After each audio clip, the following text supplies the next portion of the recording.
और अब कुमार विश्वास के साथ देखिए TV9 भारतवर्ष की खास पेशकश संपूर्ण रामायण। अयोध्या का राम मंदिर बनकर तैयार है। TV9 भारतवर्ष के इस खास शो में जानेंगे रामलला, राम मंदिर और 1528 में बनी बाबरी मस्जिद से लेकर राम मंदिर आंदोलन की पूरी कहानी। संपूर्ण अयोध्या।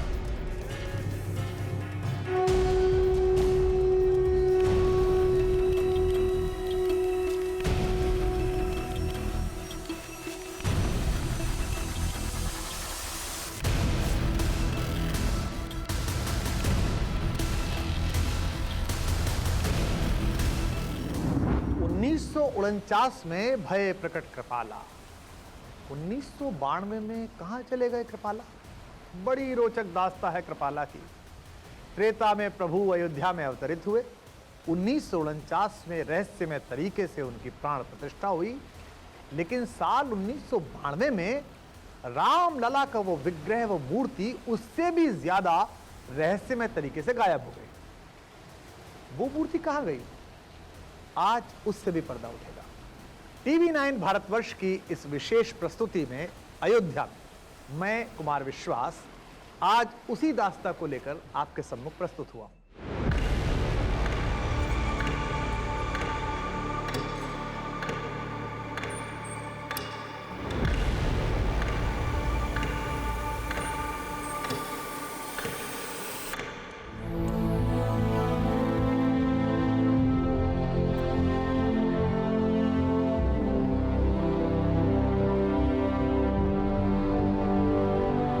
प्रिय गोविंद बल्लभ पंत जी, अयोध्या में हुई घटनाओं से मैं परेशान हूँ। मैं गंभीरता पूर्वक उम्मीद करता हूँ कि आप इस विषय पर व्यक्तिगत रूप से ध्यान देंगे।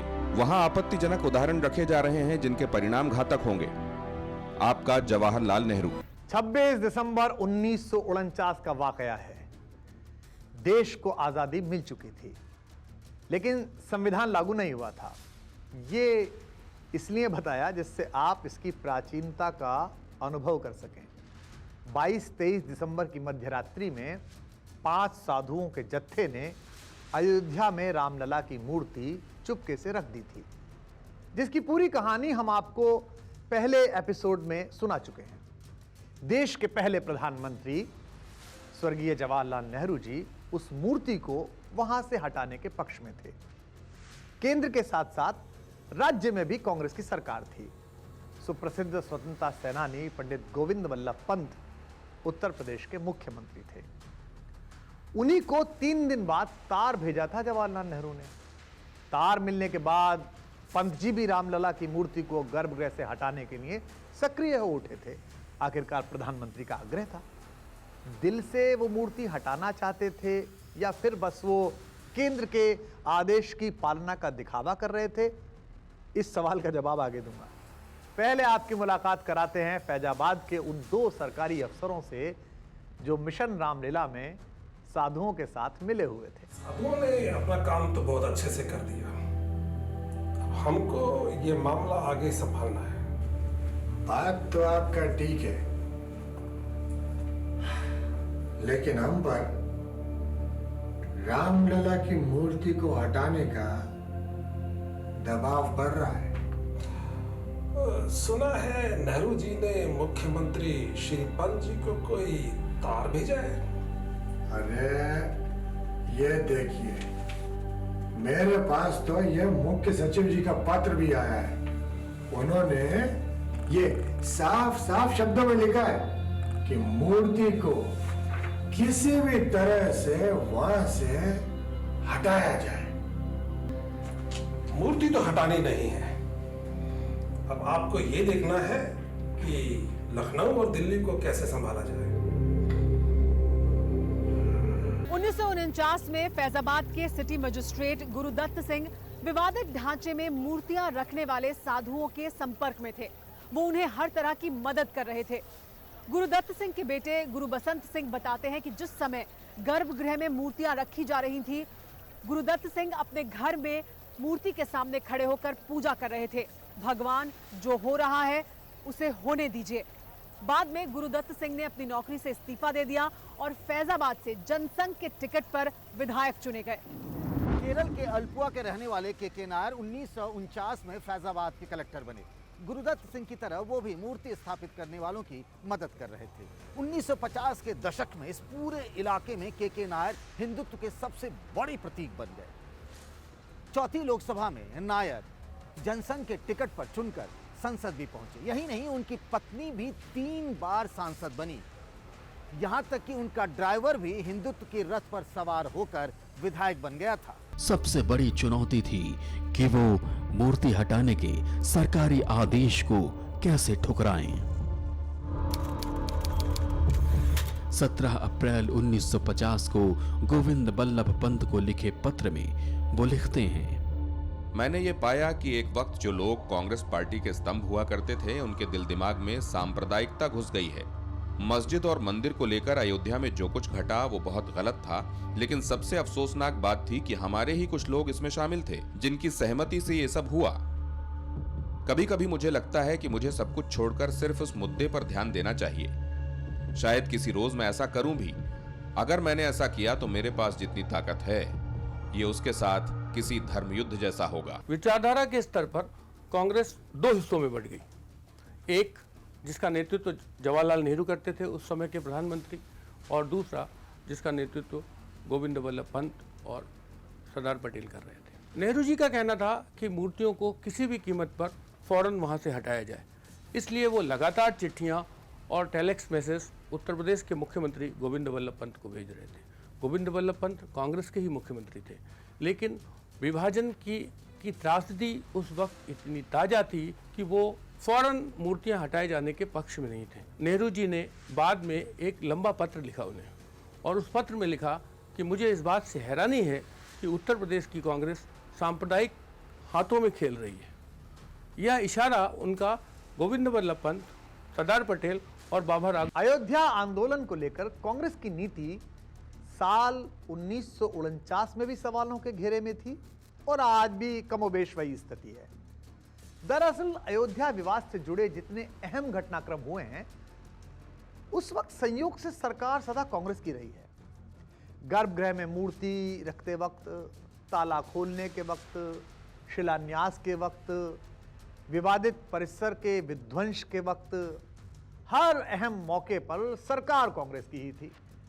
अयोध्या को लेकर कांग्रेस की नीति और नीयत, इन दोनों की चर्चा आगे करेंगे। अभी तो चलिए देखते हैं कि मूर्ति के मामले में कैसे फैजाबाद के 2 अफसरों ने देश के प्रथम प्रधानमंत्री जवाहरलाल नेहरू को आत्मसमर्पण करने के लिए विवश कर दिया था। जी हाँ, आपने ठीक सुना, 2 अफसरों ने देश के पहले प्रधानमंत्री को सीधा सीधा जवाब दे दिया था। यह शायद पहली और आखिरी बार हुआ हो। यह मूर्ति बचाने के लिए सबसे अच्छा तरीका यह है कि सरकार पर दबाव बनाया जाए। बात तो आपकी ठीक है मिस्टर नायर, और दबाव बनाइएगा कैसे? हम दोनों सरकार से कहें कि अगर रामलला की मूर्ति हटाई गई तो फिर अयोध्या समेत बाकी जगहों पर भी सांप्रदायिक तनाव बढ़ सकता है। हाँ, हम कह सकते हैं कि मूर्ति हटाई गई तो दंगा फैल सकता है, सैकड़ों लोगों की जानें जा सकती हैं। वाह, ये आइडिया अच्छा है। आइडिया तो अच्छा है, लेकिन अगर सरकार मूर्ति हटाने पर अड़ी रही तो फिर हम दोनों को इस्तीफे की पेशकश करनी होगी। इस्तीफा? अब ठीक है। गुरुदत्त सिंह से राय मशविरा करने के बाद के नायर ने 27 दिसंबर 1949 को मुख्य सचिव को एक पत्र लिखा था। मूर्ति हटाए जाने के विचार से मैं सहमत नहीं हूं और अपनी पहल पर ऐसा नहीं करना चाहता, क्योंकि इससे ऐसी भयावह स्थिति पैदा हो सकती है जो इस विवाद के इतिहास में अभूतपूर्व होगी। मुझे कांग्रेसियों में भी ऐसा कोई हिंदू नहीं मिला जो मूर्ति हटाए जाने के प्रस्ताव के समर्थन में हो। मेरा प्रस्ताव है कि मस्जिद को अपने अधिकार में ले लिया जाए और हिंदुओं और मुसलमानों दोनों का वहां प्रवेश वर्जित कर दिया जाए, सिवाय पुजारियों के। पुजारी पूजा कर सकते हैं और भोग लगा सकते हैं। यदि सरकार किसी भी कीमत पर मूर्ति हटाने का फैसला लेती है तो मैं अनुरोध करूंगा कि मुझे कार्यमुक्त कर दिया जाए। के नायर के इस पत्र के बाद राज्य की पंत सरकार, याद आ गया आपको, गोविंद बल्लभ पंत मुख्यमंत्री हैं, दबाव में आ गई और केंद्र की नेहरू सरकार ने भी मूर्ति को लेकर चिंता तो कई बार जताई, लेकिन किसी ने कोई ठोस कार्रवाई नहीं की। अब इसके पीछे का रहस्य क्या है, यह भी इतिहास के गर्भ में छिपा हुआ है। 22 दिसंबर 1949 से लेकर 1992 तक रामलला की वो मूर्ति, वो विग्रह उसी तरह गर्भगृह में विराजमान रहा। उस मूर्ति का अगला अध्याय लिखा गया उस दिन जब अयोध्या का विवादित ढांचा ध्वस्त हुआ था, यानी कि 6 दिसंबर 1992। सही याद है आपको? 6 दिसंबर 1992 को अयोध्या में जो कुछ हुआ उसकी चर्चा कई रूप में हो चुकी है और अब भी हो रही है, लेकिन उस मूर्ति के बारे में ज्यादातर लोग अनजान हैं, जिसकी प्राण प्रतिष्ठा 22 दिसंबर 1949 की रात हुई थी। 6 दिसंबर को जब विवादित ढांचा ध्वस्त हुआ तो कुछ लोगों को रामलला की मूर्ति की याद आई। सब कार सेवक उस प्रतिमा को खोजने में जुट गए, लेकिन रामलला की वो प्रतिमा 6 दिसंबर को दोपहर 12:30 बजे के आसपास कार सेवकों के एक जत्थे ने उस विवादित इमारत के पहले गुंबद पर हमला बोला। हमला बोलते ही कार सेवकों का दूसरा समूह अंदर गया और रामलला की मूर्तियां लेके बाहर आया। मैंने देखा कि समूह मूर्तियां लेके बाहर आ रहा है और इसी के 1-1.5 घंटे बाद पहला गुंबद गिरता है और उसके हर 1.5 घंटे के इंटरवल पर बाकी दोनों गुंबद गिरते हैं। यानी कोई 5 बजे तक उस विवादित इमारत के तीनों गुंबद फर्श पे थे। फर्श पर होने के बाद जब इमारत पूरी तरह गिर गई तो वहाँ अस्थायी निर्माण शुरू हुआ मंदिर का। जिला प्रशासन जिस ढंग से एक्टिव था, जिस ढंग से सक्रिय था, कहीं से उसे यह संदेश मिल रहा था कि जल्दी से जल्दी वहाँ पर मंदिर का अस्थायी निर्माण करना है। वो लोग मूर्तियाँ ढूंढ रहे थे और मूर्तियाँ थी नहीं। मूर्तियाँ कोई कारसेवक लेके चला गया था। बाद में स्थानीय प्रशासन और स्थानीय नेताओं की मदद से 2 अलग-अलग स्रोत से मूर्तियाँ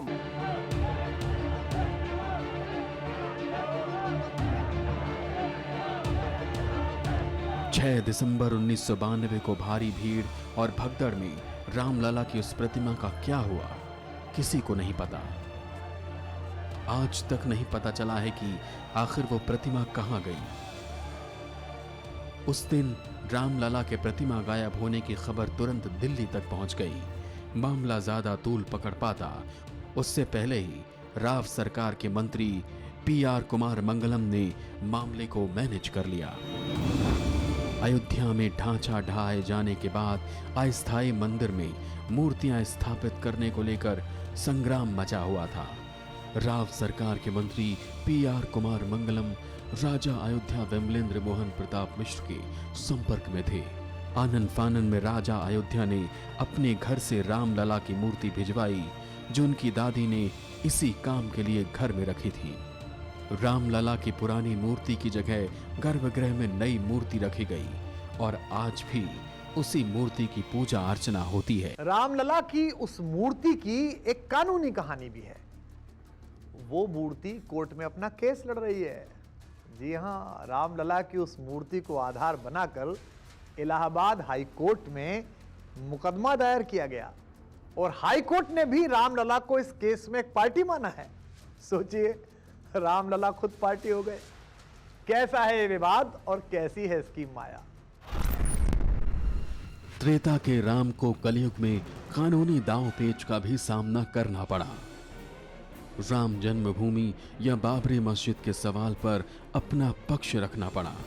गनीमत बस यही रही कि रामलला को खुद कोर्ट कचहरी का चक्कर नहीं काटना पड़ा।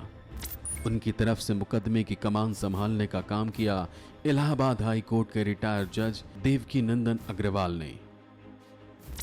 दरअसल हिंदू मान्यताओं में प्राण प्रतिष्ठित मूर्ति को एक जीवित इकाई के तौर पर मान्यता मिली हुई है और न्याय प्रक्रिया संहिता की धारा 32 भी विराजमान ईश्वर को जीवित इकाई मानती है। जीवित इकाई होने के नाते उसे अदालत में अपना पक्ष रखने का अधिकार है, लेकिन मूर्ति नाबालिग मानी जाती है, लिहाजा उसका मुकदमा लड़ने के लिए किसी एक व्यक्ति को माध्यम बनाया जाता है। रामलला के केस में देवकी नंदन अग्रवाल ने रामलला के मित्र के तौर पर 1 जुलाई 1989 को इलाहाबाद हाई कोर्ट में मुकदमा दायर करके कहा कि रामलला को पार्टी बनाया जाए, क्योंकि विवादित इमारत में तो साक्षात रामलला विराजमान हैं। उनकी दलील को स्वीकारते हुए इलाहाबाद हाई कोर्ट ने रामलला को अयोध्या विवाद में पार्टी बनाया। इलाहाबाद हाई कोर्ट में अयोध्या विवाद को लेकर कुल 5 मुकदमे दायर किए थे, जिसमें से अंतिम और 5वां मुकदमा रामलला विराजमान की तरफ से है। देवकी नंदन अग्रवाल द्वारा दायर मुकदमे में अदालत से मांग की गई थी कि राम जन्मभूमि अयोध्या का पूरा परिसर वादी का है, अतः राम जन्मभूमि पर नया मंदिर बनाने का विरोध करने वाले या इसमें किसी प्रकार की आपत्ति या बाधा खड़ी करने वाले प्रतिवादियों को उन्हें कब्जे से हटाने से रोका जाए। देवकी नंदन अग्रवाल के निधन के बाद विश्व हिंदू परिषद के त्रिलोकीनाथ पांडे रामलला के मित्र के तौर पर पैरोकार हैं। 6 दिसंबर 1992 को विवादित परिसर के विध्वंस के बाद प्राण प्रतिष्ठित हुए रामलला अयोध्या के साथ साथ कोर्ट कचहरी में भी विराजमान हैं। वहीं 22-23 दिसंबर 1949 के मध्य रात्रि में गर्भगृह में प्रतिष्ठित हुए रामलला की मूर्ति की अब कोई खोज खबर नहीं है, लेकिन रामलला की वो मूर्ति कहाँ है जो सबसे पहले अयोध्या में प्रतिष्ठित हुई थी? इस सवाल का जवाब तलाशने के लिए चलिए ओरछा। प्रचलित मान्यता है कि अयोध्या के राम अब ओरछा में विराजमान हैं। राधा कृष्ण के भक्त थे, जबकि उनकी पत्नी महारानी कमलापति गणेश कुमारी राम भक्त थी। एक दिन राजा ने हंसी हंसी में कह दिया कि अगर तुम्हारे राम कृष्ण से ज्यादा महान हैं तो उन्हें ओरछा क्यों नहीं ले आती हो। भक्ति में शक्ति के परीक्षण की बात आई तो रानी ने ठान लिया कि वो राम को ओरछा बुलाकर ही रहेंगी। वो ओरछा से पैदल अयोध्या गईं और राम की तपस्या में लीन हो गईं। कठोर तपस्या के बाद भी राम के दर्शन नहीं हुए तो रानी ने सरयू में छलांग लगा दी। आखिरकार भगवान राम ने नदी में ही उन्हें दर्शन दिए और ओरछा में विराजमान होने की शर्त रखी। इसके बाद ओरछा की रानी ने राम राजा को ओरछा सौंप दिया और आज भी वहां राजा राम की सत्ता ही चलती है। मध्य प्रदेश का ओरछा देश का एक ऐसा स्थान है जहां राज्य का शासन नहीं माना जाता है। यहां रामलला का शासन होता है। यहां सूर्योदय से पहले और सूर्यास्त के बाद मध्य प्रदेश के जवान राम राजा को सलामी देते हैं। यहाँ राष्ट्रपति तक को गार्ड ऑफ ऑनर नहीं दिया जाता। अयोध्या में भय प्रकट कृपाला की दिलचस्प दास्तां यहीं पर खत्म होती है। साल 1949 में 5 साधुओं ने रामलला की प्रतिमा को गर्भगृह में प्रतिष्ठित किया था, लेकिन साल 1992 में रामलला की वही प्रतिमा गायब हो गई। वो प्रतिमा कहाँ है, इसकी जानकारी आज भी किसी को नहीं है। खैर, भय प्रकट कृपाला के किस्से को यहीं विश्राम देते हैं और अगले एपिसोड में चर्चा उस काले बंदर की जिसके प्रभाव में आकर जज साहब ने साल 1986 में राम मंदिर का बंद ताला खोल दिया। इस कहानी में अगर वो काला बंदर ना होता तो शायद अयोध्या एक विवाद से बच जाती। ऐसा क्या हुआ था वो जानेंगे अगले एपिसोड।